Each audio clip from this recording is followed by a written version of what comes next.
ಇನ್ಮುಂದೆ Google pay PhonePe ಮಾಡೋಕ್ಕೆ limit, ಕಟ್ಟಾಗುತ್ತೆ ಹೆಚ್ಚು ಹಣ. ಇದರ ಕಂಪ್ಲೀಟ್ ಮಾಹಿತಿ ಇಲ್ಲಿದೆ ನೋಡಿ. ನೀವು ಚಾನಲ್ಗೆ ಹೊಸಬರಾಗಿದ್ದರೆ ಸಬ್ಸ್ಕ್ರೈಬ್ ಆಗಿ ಮತ್ತು ವಿಡಿಯೋ ಇಷ್ಟ ಆದರೆ ಲೈಕ್ ಮಾಡಿ. ಇತ್ತೀಚಿನ ದಿನಗಳಲ್ಲಿ ಡಿಜಿಟಲ್ ಕ್ಷೇತ್ರವು ಸಿಕ್ಕಾಪಟ್ಟೆ ವೇಗವಾಗಿ ಅಭಿವೃದ್ಧಿ ಹೊಂದುತ್ತಿದೆ. ಇದು ಎಲ್ಲ ಕ್ಷೇತ್ರವನ್ನು ಆವರಿಸಿಕೊಂಡಿದೆ. ಹಾಗಾಗಿ ಕೈಯಲ್ಲಿ ಮೊಬೈಲ್ ಹೊಂದಿದ್ದರೆ ಯಾವುದೇ ಕೆಲಸವನ್ನಾದರೂ ಕುಳಿತಲ್ಲೇ ಮಾಡಬಹುದು. ಇದು ಬ್ಯಾಂಕಿಂಗ್ ಕ್ಷೇತ್ರಕ್ಕೂ ಹೊರತಾಗಿಲ್ಲ. ಡಿಜಿಟಲ್ ಪಾವತಿ ವಿಧಾನ ಬಂದಾಗಿನಿಂದ ಎಲ್ಲರೂ ಬ್ಯಾಂಕ್ ಖಾತೆ ಹೊಂದುತ್ತಿದ್ದಾರೆ. UPI ಬಳಕೆ ಮಾಡಿ ನೇರ ನಗದು ವರ್ಗಾವಣೆ ಮಾಡುತ್ತಿದ್ದಾರೆ. UPI ಅಡಿಯಲ್ಲಿ ಕೆಲವು ಅಪ್ಲಿಕೇಶನ್ಗಳು ಈ ಸೇವೆಯನ್ನು ಒದಗಿಸುತ್ತಿದೆ. ಇದೀಗ ಈ ಸೇವೆಗಳ ಮೇಲೆ ಮಿತಿ ಹಾಗೂ ಕೆಲ ಬಳಕೆಗೆ ಶುಲ್ಕ ವಿಧಿಸಲಾಗುತ್ತಿದೆ.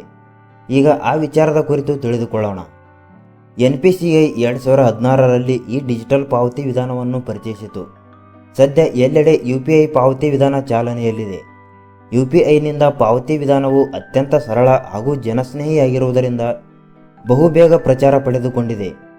ಗೂಗಲ್ ಪೇ, ಫೋನ್ಪೇ, ಪೇಟಿಎಂ ಹೀಗೆ ಹಲವಾರು ಸಂಸ್ಥೆಗಳು ಈ ಸೇವೆಯನ್ನು ಒದಗಿಸುತ್ತಿವೆ. ಅಂದರೆ ದಿನದ ಮಿತಿ ಎಷ್ಟು? NPCI ಪ್ರಕಾರ ನೀವು ಒಂದು ದಿನಕ್ಕೆ UPI ಬಳಕೆ ಮಾಡಿ 1 ಲಕ್ಷ ರೂಪಾಯಿವರೆಗೆ ವರ್ಗಾವಣೆ ಮಾಡಬಹುದಾಗಿದೆ.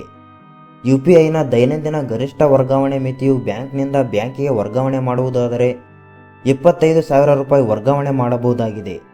ಆದರೆ ಕೆಲವು ಬ್ಯಾಂಕ್ಗಳು ದಿನ ಬದಲಾಗಿ ತಿಂಗಳ ಮಿತಿ ನಿಗದಿ ಮಾಡಿವೆ. ಆಸ್ಪತ್ರೆಯಲ್ಲಿನ ವೈದ್ಯಕೀಯ ಶುಲ್ಕಗಳು, ಶಾಲಾ ಫೀ ತುಂಬಲು 5 ಲಕ್ಷ ರೂಪಾಯಿಗಳ ಮಿತಿಯನ್ನು UPI ನಿಗದಿಪಡಿಸಿದೆ.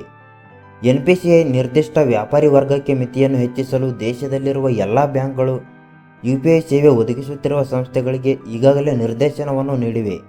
UPI ಬಳಕೆದಾರರು ಹೆಚ್ಚಾಗುತ್ತಿದ್ದಂತೆ ತನ್ನ ಸೇವೆಗಳಿಗೆ ಶುಲ್ಕ ವಿಧಿಸಲು ಪ್ರಾರಂಭಿಸಿದೆ. ಇದು ಜನರಿಗೆ ಹೊರೆಯಾಗಿದೆ. ಈ ವಿಚಾರವಾಗಿ ಸಾರ್ವಜನಿಕರು ಬೇಸರ ವ್ಯಕ್ತಪಡಿಸುತ್ತಿದ್ದಾರೆ. ಆದರೂ ಬಳಕೆ ಅನಿವಾರ್ಯವಾದ ಕಾರಣ ಶಾಪ ಹಾಕಿಕೊಂಡು ಬಳಕೆ ಮಾಡುತ್ತಿದ್ದಾರೆ. ಇಂಟರ್ಚೇಂಜ್ ಶುಲ್ಕವು ವ್ಯಾಪಾರ ವಹಿವಾಟನ್ನು ಪ್ರಕ್ರಿಯೆಗೊಳಿಸುವಾಗ ಗ್ರಾಹಕರು ವ್ಯಾಪಾರಿಗಳಿಗೆ ಪಾವತಿಸಬೇಕಾದ ಶುಲ್ಕವಾಗಿದೆ. ವಿವಿಧ ಸೇವೆಗಳಲ್ಲಿ ಇಂಟರ್ಚೇಂಜ್ ಶುಲ್ಕವು -0.5%ರಿಂದ -1.1 ಮಿತಿಯಲ್ಲಿದೆ. ಇಂಧನ ಪಾವತಿಗೆ -0.5%, ಅಂಚೆ ಕಚೇರಿ, ಟೆಲಿಕಾಂ ಉಪಯುಕ್ತತೆಗಳು, ಕೃಷಿ, ಶಿಕ್ಷಣಕ್ಕೆ -0.7%, ಸೂಪರ್ ಮಾರ್ಕೆಟ್ ಪಾವತಿಗೆ -9%, ಮ್ಯೂಚುವಲ್ ಫಂಡ್ಗಳು, ಸರ್ಕಾರ, ರೈಲ್ವೆ ಪಾವತಿಗೆ 1% ಇಂಟರ್ಚೇಂಜ್ ಶುಲ್ಕ ಅನ್ವಯಿಸುತ್ತದೆ. ಈ ಎಲ್ಲ ಇಂಟರ್ಚೇಂಜ್ ಶುಲ್ಕಗಳು ಜನವರಿ 1ರಿಂದ ಜಾರಿಗೆ ಬಂದಿವೆ. ಇದರ ಬಗ್ಗೆ ನಿಮಗೆ ಏನನಿಸುತ್ತದೆ ಕಮೆಂಟ್ ಮಾಡಿ ಮತ್ತು ವಿಡಿಯೋ ಇಷ್ಟ ಆದರೆ ಲೈಕ್ ಮಾಡಿ.